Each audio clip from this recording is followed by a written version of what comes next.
আমাদের খামারের সবচেয়ে কিউট সদস্য বর্তমান সময়ের নোভা আর পরি। ও আমি তো ভুলেই গেছিলাম, আর একজন আছে, সেটা তো কিউটি, যে এখন অনেক পরিচিত। তবে নোভা আর পরির বন্ধুত্ব দেখলে যে কোনো মানুষ অবাক হয়ে যায়। একটা সময় আমরা টিভিতে দেখতাম টম অ্যান্ড জেরি, বিড়াল আর কুকুরের বন্ধুত্ব, আর বর্তমানে আমাদের খামারে পরি আর নোভা এত সুন্দর বন্ধুত্ব করেছে। দুজন দুজন দুজনকে ছাড়া বাঁচেই না, একজন যেখানে যায় অপরজন পিছু পিছু।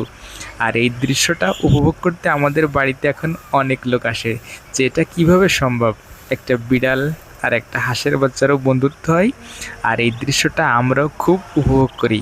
সারা দিন তারা দুষ্টামি করে, কার না ভালো লাগে এমন দৃশ্য বলেন। আর একটা কথা কি জানেন, মানুষের ভালোবাসার ভিতরে ভেজাল থাকতে পারে, তবে এদের ভালোবাসায় কোনো ভেজাল নেই। পশু পাখির ভালোবাসা কিন্তু সবসময় নিখুঁতাই। এদের আপনি যতটুকু ভালোবাসবেন তার থেকে অনেক গুণ আপনাকে ফেরত দেবে।